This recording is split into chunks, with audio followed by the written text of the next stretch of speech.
Estimados amigos, estamos en una nueva edición, la primera del año 2024, de su programa Plataforma Democrática para analizar los distintos aspectos más importantes ocurridos recientemente. Este es un programa que se transmite por VES TV, de VES Cable, VHTV, de Cable Más, Win TV, Conectados TV y además se reproduce por las redes sociales de la Coordinadora Republicana y el portal La Abeja. Soy Ángel Delgado y en compañía de Juan Cheput vamos a llevar adelante este programa, lamentando que por razones de fuerza mayor no esté el día de hoy Víctor Andrés García Belaúnde.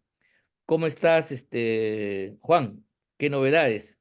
¿Cómo Muy viene el buenos días, 2024?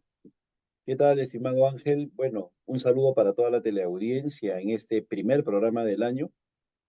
Creo que estamos satisfechos por la respuesta, la acogida que ha tenido el programa durante el año pasado y Así quería es. agradecerte a ti, Ángel, así también como a los televidentes, que vamos a esforzarnos pues por seguir brindándoles un análisis objetivo, sincero, ¿no? Y en base a nuestra experiencia política, que creo que es lo que podríamos aportar.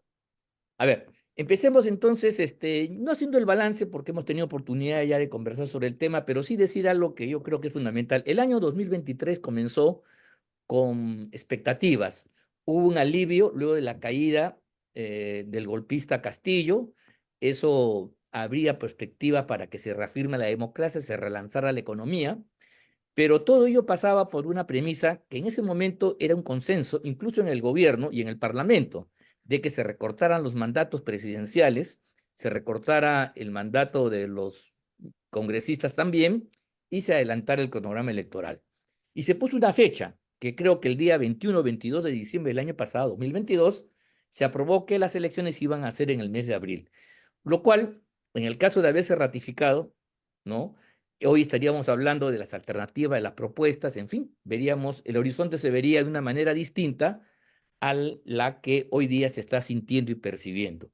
Me refiero a esto porque al haber cancelado esta posibilidad en un evidente contubernio entre la mayoría parlamentaria y el gobierno de Dina Boluarte, ambos con el propósito de durar hasta donde sea lugar, hasta donde puedan, hasta el año 2026, o sea, 2 años y medio más por delante, la condición para eso era de que se esforzaran en hacer un buen gobierno y para eso, entre otras cosas, era necesario poner al frente de las distintas carteras gubernamentales a gente capaz, gente proba, gente con experiencia, gente con talento profesional y político, porque la coyuntura se pintaba muy difícil. Luego del desastre de año y medio de Castillo con Boluarte, el régimen de Boluarte sin Castillo tenía pues que esforzarse en ese sentido. Y mira tú, contra lo que hemos opinado nosotros, eh, se desechó la alternativa de adelantar las elecciones de modo evidentemente grosero y no hemos tenido ninguna muestra por el lado del gobierno de tener el propósito de hacer mejor las cosas. A pesar del discurso kilométrico de 3 horas y media que hubo el 28 de julio, el anuncio que se iba a reformar el gabinete, tú recuerdas, eso ya parece película de ayer y una cancina que realmente parece hasta tonto repetirla. El hecho cierto es que la gente acaba muy frustrada, profundamente decepcionada del 2023, porque siente que estamos ante una situación donde las cosas no han mejorado en todo este año, al contrario, han empeorado en su percepción, especialmente los sectores en provincias, los sectores más vulnerables, y peor aún, lo que se les ofrece para 24 y 25, o sea, es más de lo mismo, pero peor.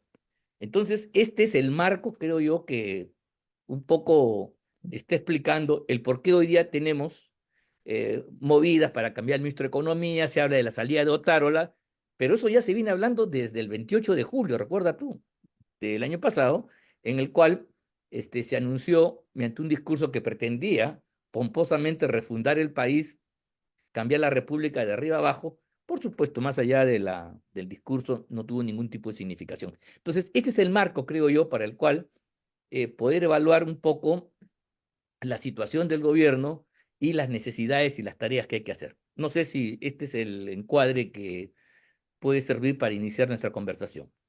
Por Adelante, Juan. supuesto, estimado Ángel, por supuesto. Aún más, yo solamente lo complementaría con que el año se inició, el año pasado, con fuertes protestas a nivel nacional, que obligaron a la presidenta inclusive a hablar del 2023 como cambio. Luego esto se fue ralentizando y se convirtió en el 2024. Pero como muy bien ha señalado, hoy estaríamos viviendo un clima de esperanza, viendo cuál sería la nueva alternativa que se elegiría el segundo domingo de abril. Y sin embargo, estamos inmersos en una permanente crisis institucional, económica, política, discutiendo cambios en el gabinete. De gran torpeza, pues, la presidenta de la República, la verdad es que no se da cuenta de la necesidad de que la ciudadanía tenga válvulas de escape. Es una ciudadanía que no puede protestar, es una ciudadanía que ve que no hay cambios en el horizonte, es una ciudadanía que está desesperada y agobiada por la crisis económica fundamentalmente. Los intereses han subido más del doble en los últimos 2 meses. Hoy día estamos hablando de que una tarjeta de crédito cuesta 66% de 28% que costaba hace tan solo 2 meses. ¿Por qué? Porque hay mora, la gente no puede pagar porque está perdiendo sus empleos o quebrando sus negocios. Y ante eso, ¿qué es lo que hace la presidenta? Confirma su gabinete, no hace ningún tipo de cambio, cree que estamos en el mejor de los mundos. Y con eso, ella se está comprando todos los boletos para que esto estalle por algún lugar, por el menos pensado. Pero definitivamente el Perú no aguanta en esta situación hasta el próximo 2026, de ninguna manera.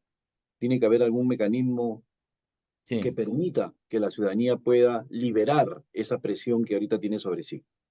Sí, totalmente de acuerdo. Yo estoy plenamente convencido de que las cosas efectivamente suceden así porque la señora Boluarte, al no llevar adelante ninguna de las tareas que implica resolver los graves problemas que ella, con Castillo, generaron, y los problemas que vienen de atrás también, o sea, en fin, Castillo y Boluarte han sido un episodio dentro de una trayectoria más larga.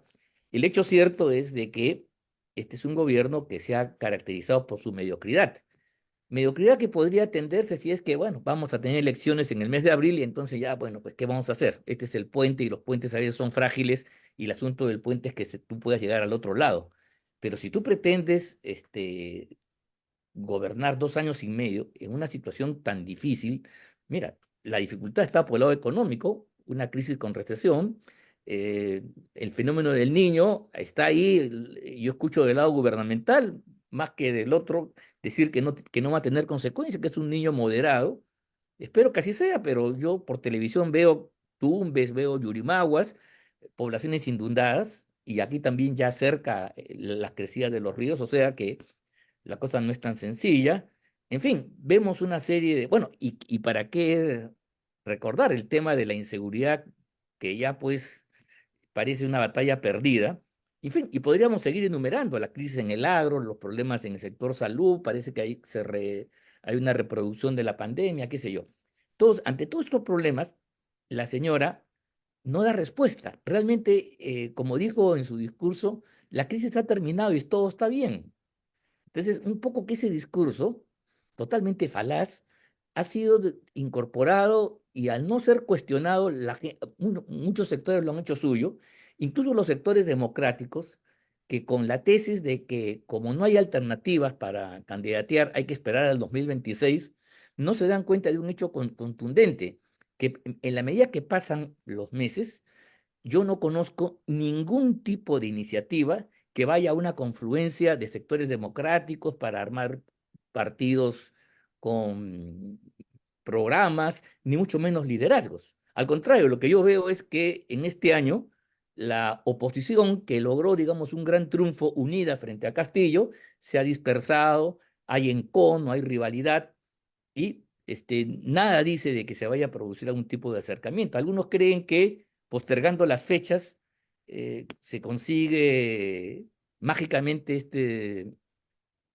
recuperar la unidad. Más bien los que sí están recuperando la unidad son los izquierdistas y caviares que ya salieron a fin de año, ¿no?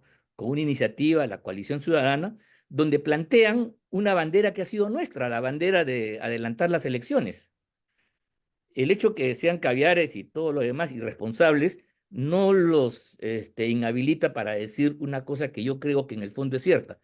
Ante tanta incapacidad, la salida democrática no hace otra que adelantar las elecciones, solo que en peores condiciones a las que si esto se hubiera planificado de modo ordenado. ¿Qué crees tú al respecto? Que son expertos pues apropiándose de banderas, ¿no? Mientras tú y yo y un grupo de demócratas, desde que llegó Castillo al poder, anticipamos mucho de lo que ahora está aconteciendo y decíamos que lo mejor para el país era un adelanto de elecciones, ¿qué hacían estos señores de la coalición ciudadana, los que ahora la conforman? Salían a atacarnos, indicando de que no éramos Claro, demócratas, que no respetábamos los resultados, ¿no? Que éramos personas que teníamos apetitos personales y cosas por el estilo. Y una vez más, pues, hacen gala de su doble moral. Cuando ellos son los que postulan el adelanto de elecciones, ahí sí es correcto, ¿no? En una situación en la cual definitivamente sigo pensando de que no existe otra solución. Lamentablemente, Dina Boluarte no entiende la magnitud del problema por su inexperiencia, por su poca capacidad, por quiénes son los que la aconsejan, fundamentalmente su hermano y el señor Alberto Tarola, cada uno representando a conjuntos de intereses y no pensando en el país, qué es lo que lleva a esta penosa situación. El caso específico de Alberto Tarola es algo que merece mención aparte, su falta de grandeza. Él sabe perfectamente que él es parte del problema desde el momento que cualquier persona que aspire a un cargo en el ministerio, cuando sepa que él es el premier, va a decir, no, con este señor ni a la esquina. Porque él tiene pues ligazones con sectores empresariales cuestionados, ¿no? Que están siendo en esos momentos denunciados por recibir algún tipo de favoritismo, y él permanece en el puesto. O sea, esa falta de grandeza, esa suerte de traición al Perú, es lo que caracteriza a este tipo de ministros, ¿no? Que piensan en sus intereses y no en los sagrados intereses de la patria. Porque de lo contrario, ese señor renunciaría y permitiría que la presidenta de la República piense en alguien que genere consenso, que tenga trayectoria, que despierte respeto y que como consecuencia de ello pueda hacerle frente a un Congreso que hoy hace lo que se le da la gana. Yo la verdad es que en este siglo he visto en más de una oportunidad a ministros que se enfrentaban a la posibilidad de una insistencia legal en el Congreso. Es decir, cuando el Congreso persistía en sacar adelante alguna ley que había observado el Ejecutivo, los ministros se enfrentaban en el debate de las ideas, iban al Pleno, pedían hablar en el Pleno, iban a los medios de comunicación señalando las barbaridades que podría traer como consecuencia esa insistencia. Pero sin embargo vemos ahora a los ministros que con carácter resignado admiten las insistencias parlamentarias y no hay ningún tipo de diferenciación de poderes, pues no veo yo ningún tipo de disputa. Y como no hay control político, vemos pues lo que vemos en la televisión. Obras abandonadas, inconclusas, prevenciones que no se dieron, abandono general y decepción de parte de la ciudadanía, crisis económica, delincuencia organizada, delincuencia desatada también, que afecta con la extorsión, el sicariato o el secuestro a las poblaciones más vulnerables. Es decir, un desgobierno total. Y hay que señalarlo. La gran irresponsabilidad acá, creo yo que eso está calando ya en la opinión pública. Hoy día en varios medios, el editorial de Perú 21, por ejemplo, de hoy, coincide con el Expreso y coincide con Correo. Otárola tiene que irse. Cada vez son más las voces que hablan de que este señor es el principal escollo para que pueda haber algún tipo de recambio, pero parece que la presidenta por el momento no quiere hacer nada para no chocar con su amigo. no, lo que pasa es que creo yo que quieren congelar el momento. Ellos han tenido, digamos, dos éxitos que hay que reconocer. Uno de ellos es durar, perdurar. O sea, porque acuérdate tú que se pensaba luego de las grandes convulsiones en el sur del país de que tenía poco trecho, poca vida el gobierno de Boluarte. Ha durado ya un año y eso es sin duda una gran victoria y creo que ahí a Otárola le corresponde un importante grado de responsabilidad. Y la otra, que también hay que reconocerle, es que ha erradicado del horizonte político esto quede una fuente de tensión, la Asamblea Constituyente, el cambio constitucional, ¿no? Majaderamente esgrimido por Castillo, también por Boluarte cuando estaban juntos los dos. Entonces, pero eso no es suficiente para afrontar una situación tan grave, heredada sobre todo de esos de año y medio de gobierno conjunto de Castillo con Boluarte. Y es ahí entonces donde creo yo que hay una suerte de ilusión, ¿no? De congelar el momento, ¿no?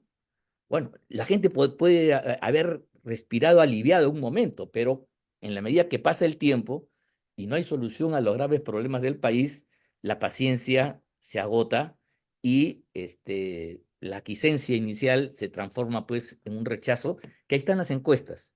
La señora Boluarte apenas tiene un dígito de aprobación, solamente superada por poquito por el Congreso de la República. O sea, una incredulidad general en la ciudadanía y con un horizonte donde las cosas no tienen por dónde cambiar. Por eso que hay tanta frustración, tanto sentimiento.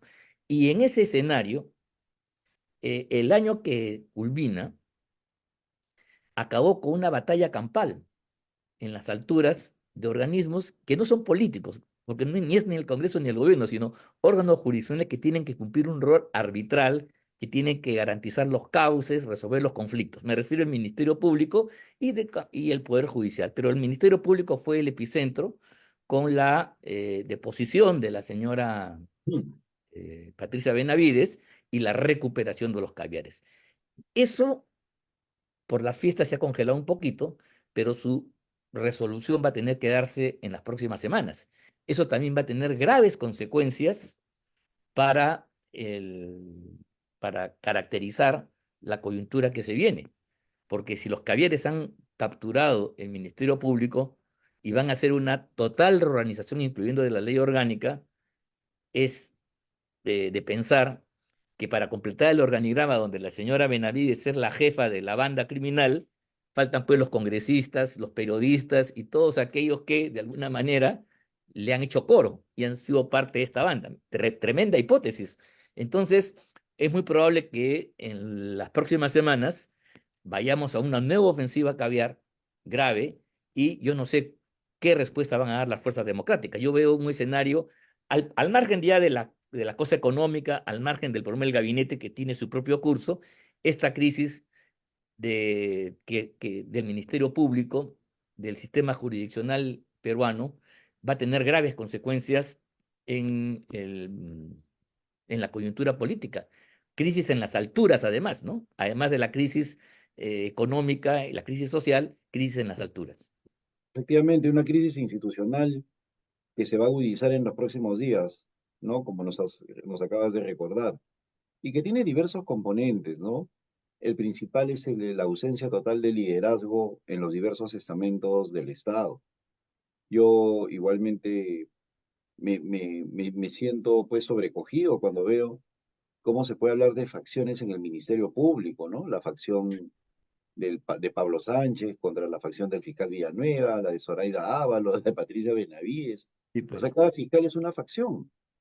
O sea, ¿por qué? Porque no hay un liderazgo absoluto, tanto de parte de la Presidenta de la República, del jefe del gabinete o de los mismos miembros del Además, Ministerio en Público. organismos que no son políticos, porque si eso fuera el Parlamento, bacán, bestial. El Claro, tiene gobierno sus también, funciones. pero a nivel de la justicia no puede ser así.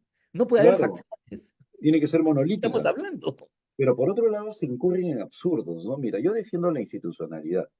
Entonces, yo puedo estar en desacuerdo con un proyecto de ley, como el que presenta el congresista Quiabra. El proyecto de ley en sí mismo demuestra, pues, la comedia en que se ha convertido el Congreso, ¿no? El señor renuncia a una bancada, la de APP, pero necesita de esa bancada para presentar sus proyectos de ley, ¿no? O sea, total, renunciaste o no renunciaste. Lo mismo sucede con Norma Yarro, ¿no? Renuncia a Renovación Popular, se va a Avanza País, pero participa en las reuniones de Renovación Popular. Es verdaderamente tragicómico. Bueno, el señor Quiabra presenta un proyecto de ley para que el Congreso destituya a los jueces y fiscales, etcétera, etcétera, ¿no?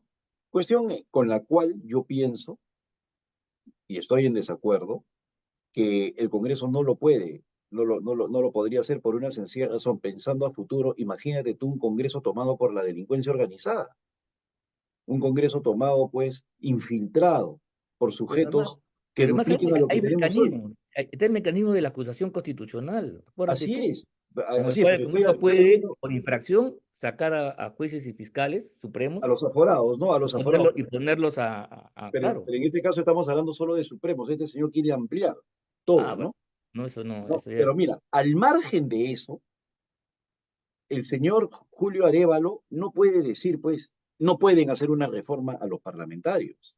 Ese es lo otro. Yo puedo estar en desacuerdo con el contenido de la reforma, pero el Poder Judicial no le puede decir al organismo encargado por la Constitución de hacer las leyes, no, tú no puedes reformar. O sea, ¿dónde estamos? O sea, y eso es celebrado por algunos medios de comunicación y por lo tanto se instala en la opinión pública. El Congreso tiene todo el derecho del mundo a impulsar una reforma en cualquier lugar, sin ninguna duda. Y los afectados, los que se sienten afectados, pueden plantear sus propuestas, pero no negarle ese derecho al Congreso. Sí, claro. Lo triste acá es que eso se celebra, defiende la autonomía del Poder Judicial. ¿Y quién dice que el Poder Judicial no, solamente se puede autorreformar? Eso es ¿Qué mentira. equivocados están? ¿Ah? No, eso no es verdad. Están No equivocados. hay, no hay islas en el sistema constitucional. Así es. No, no, es terrible. Yo totalmente de acuerdo contigo. Mira, al margen del contenido, porque yo no he tenido oportunidad de estudiar la propuesta de Quiabra, cuando me preguntaron en un programa, yo dije eso, lo que tú has dicho, la potestad que tiene el Congreso, la representación nacional de primero legislar y cambiar los sistemas, entre ellos el sistema jurisdiccional, por supuesto. Claro que lo Ujú. puede hacer. Y más aún, yo creo que lo debe hacer. Claro, no, no sobre la premisa de Quiabra, que no conozco, repito, pero sí yo creo que se está poniendo a la orden del día una reforma integral de todo este sistema, empezando por la Junta Nacional, que ha llevado justamente a esta ultrapolitización de organismos que, como el sistema de árbitros en un partido de fútbol, tienen que ser neutrales por antonomasia. O sea, si Así los es. árbitros, los jueces de línea, el VAR y compañía, en un partido, no son neutrales, simplemente se sospecha que son de la Alianza o de la U, se acabó el partido, Juan, se acabó, no, no hay Por supuesto. espectáculo. Eso es lo que está pasando con la democracia peruana. Estamos politizando los organismos que no son políticos, que tienen que ser apolíticos por definición. Ujú. Aplican la ley, no crean ley. Ellos no hacen las leyes ellos las aplican. Punto. Ahí hay una serie de cuestiones que ya analizaremos más adelante, pero lo que tú dices es algo fundamental. Para ir terminando, Juan. Sí, definitivamente tienes toda la razón. Yo creo que no se conoce lo que es la institucionalidad, se abusa de un término sin conocerlo y tiene que ver mucho con la calidad de las personas que tenemos al frente. Si hay en estos momentos un grave problema en nuestro país, es del elenco político que nos está gobernando, sin liderazgo fundamentalmente y sin conocimiento objetivo de lo que es la forma como se estructura y maneja un Estado. El problema de todo, Ángel, es que, y lo sabemos tú y yo que nos entrevistan en forma diaria a nivel nacional, es que el país piensa que este es un gobierno de derecha. Y eso es lo que a Ah, mí, y eso es lo que a mí me preocupa en demasía. Se piensa que es un gobierno de derecha y es el culpable de todos los males. Y nos van de, a pasar factura. y de persistir en eso, el próximo gobierno será de izquierda y vendrá con su pan bajo el brazo llamado Asamblea Constituyente, sin Así ninguna es. duda. Así es. No, no, yo en eso, y 2 años aquí es un montón de tiempo, y este imaginario que ya está yendo hacia la percepción del gobierno de Boluarte como un gobierno de derecha, afrofujimorista peor todavía, de aquí a 2 años, si sigue así, se va a consolidar esa idea en la población, y entonces vamos a tener una correlación que va a ser trizas lo que se pudo avanzar hasta el año pasado, hasta diciembre, que fue la caída de Castillo, la máxima unidad de todas las fuerzas democráticas. Bueno, hemos llegado al final de nuestro programa. Va a haber mucho tren, mucha madeja que analizar en los próximos programas. Hemos llegado al final. Les agradecemos a todos ustedes su gentil asistencia y le decimos simplemente que nos veremos la próxima semana con un nuevo análisis de los aspectos más importantes ocurridos en la coyuntura nacional e internacional también. Nos vemos hasta la próxima.